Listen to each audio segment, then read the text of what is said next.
Ketogenic Life Forever and Francis Joy Group. Hey, welcome. So if anybody How you guys who's doing? here, if you all have any questions, please feel free to ask. You know, we're here to have a conversation with you. Let's see. Mocha Kita Mama says there's no Whole Foods near her. I know caviar and fish roe in general comes canned, so you probably can order it on Amazon. You know, I don't know the quality of it, but I definitely see people eating it. My mom lives in a Russian neighborhood, so there's like a whole bunch of stuff out there. Also, Frank Tufano, a lot of people watch him on YouTube. He has his own meat dealer website. I think it's called Frankie's Free Range Meats. He sells salmon roe on there as well. I can't remember the pricing. I think it's seasonal though, so only when the salmon are running can you really kind of get it. When it's fresh, maybe in the can, you can have that year round. Right. Yeah. So, but yeah, that's a delicious one. And let's see, Kim Jung Funny Guy says, I love bone marrow, but never made it at home. What's your favorite easy recipe for marrow? So you go first. Bone marrow, I scoop it out the bone and I sprinkle some salt on it and I eat it raw. That's it. Wow. I eat raw bone marrow. Okay. Or what I'll do is if I'm cooking ground beef or a steak, I'll let the bone marrow get to room temperature and then I'll kind of like smear it on top of the steak or mix it inside the ground beef. But I usually eat it raw. Okay. So I've never had it raw. When I buy it, I try to get it long ways. And if it's not already split, I ask the butcher at the grocery store to split it down the middle. If not, you know, you're not going to be able to get much marrow out. And then with it split open like this, I put it in either the air fryer or the oven. And I just, you know, crank up the heat to 400, 450 and let it cook for 15 or 20 minutes. It gets like creme brulee. So the top layer is all crispy and there's salt on top and it's so good. And then inside it's all warm and gooey. Oh, good stuff. Somebody asked, let's see, Sandy Like the Beach asks, do we do 2 to 3 meals a day or do we still do OMAD or any IF or what? Okay. When I first started, I was doing OMAD. Now that I'm getting a little bit more intense lifting weights and I'm trying to add more muscle, I usually go for 2 meals a day. So I'll have a meal post-workout and then later in the day, maybe around 5:30, 6 p.m., I'll have my last meal for the day.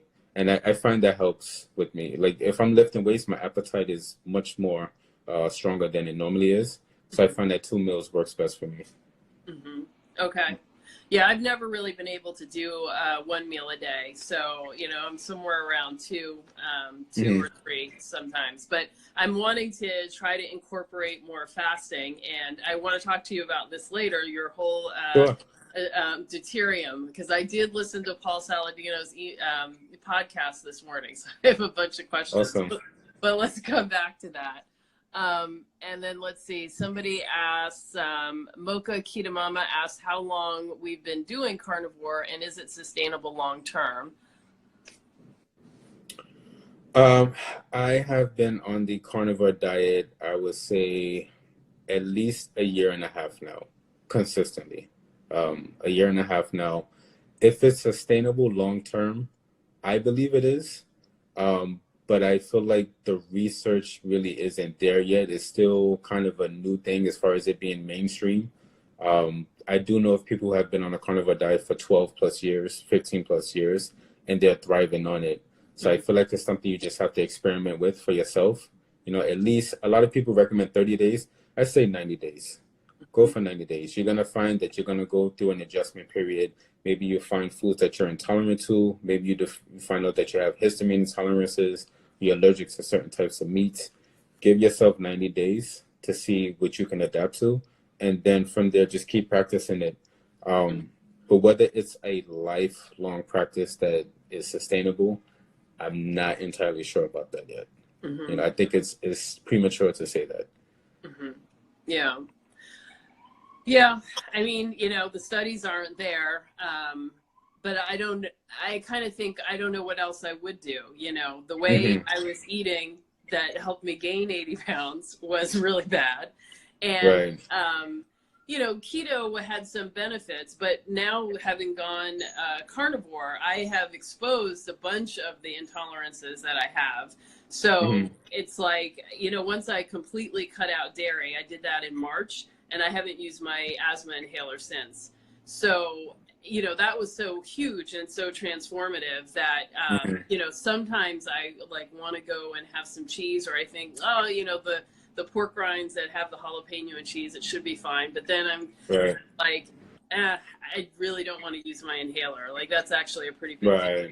And then eggs, you know, is something that even when I was a little kid, they used to really make me nauseous. And then I went on and off of eating eggs over the years. And I recently, during keto, I ate them a lot, but I always had to have other stuff in it because that seemed to keep my stomach from getting too upset. But now, like, exposing it, it's kind of like, actually, if this is happening, that's like a sign that I should be eating eggs. So upon uncovering all these things, I'm kind of like, I don't know what I would add back that I would gain value from that I'm missing now. So that's my answer there. So, so yeah, I will intend to do this. I imagine at some point I'm going to have some cake or a donut, but, you know, that's not going to be a long-term regular occurrence, and that's not the way that I want to eat. Well, a week ago I think I posted this on my stories. A week ago I had McDonald's, and I didn't feel guilty at all. I had a milkshake. I'm just putting that out there. I'm not perfect. I had a milkshake. I had nuggets. I had cookies, and I didn't feel horrible. But I know that was an isolated incident. It's not something that's going to be a part of my daily routine. Like I've already developed a habit and a mindset to know that is not how I should be eating. However, I did enjoy it in the moment.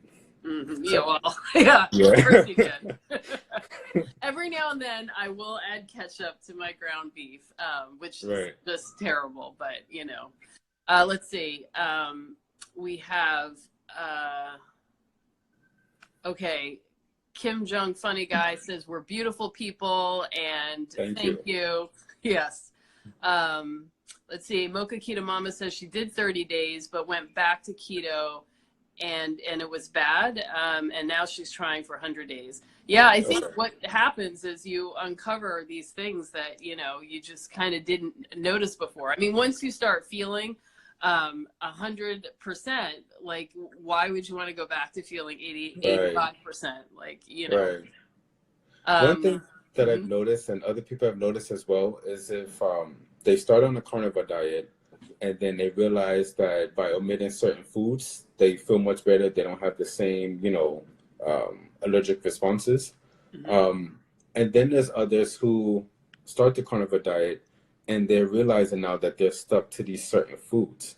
Like if you're eating beef, salt, and water for 30, 60 days, and then suddenly you throw an egg in or a piece of bacon, you have this hyperactive response. And they're wondering, you know, am I really allergic to bacon and eggs? Or is it because I've been stuck eating beef, salt, and water that my body does not know how to digest these other foods? And that I've been questioning lately. I haven't really found the research for it, but I wonder that as well, because I've had my moments where I couldn't tolerate pork. I couldn't tolerate eggs. I couldn't tolerate dairy. However, I don't think anyone should really be eating dairy, at least like the conventional dairy. Now I can tolerate those meals. I can tolerate pork fine. I could tolerate eggs fine. I could tolerate fish fine. But I did have this period where almost anything I put in my mouth, I would have a hyperactive response to. And I'm not exactly sure why that is. It probably has something to do with the gut microbiome, but I'm not sure. I agree, because I have tons of allergies and I've always had a problem with that. And I think, you know, the first maybe 3 or 4 months, I was, you know, a really long period, I was like healing. And so, you know, if I were trying to introduce things at that point, then yeah, I would have this hyperactive response. But then after a long period of really sticking to beef, salt, and water, then, you know, things started to calm down, and then I could try and reintroduce things and have sort of a milder response or no response. I personally don't think I do great on pork. So I do, eat bacon, but it's sort of cyclical. I'll do it for like a couple of weeks and then I don't do it again for months. Okay. So, I get that sometimes people feel restricted, but Yeah. I don't know. I'm kind of like, so I'm restricted to eat hamburgers and steak. Right. Ooh, Bad, well, yeah. doctor's orders. Right.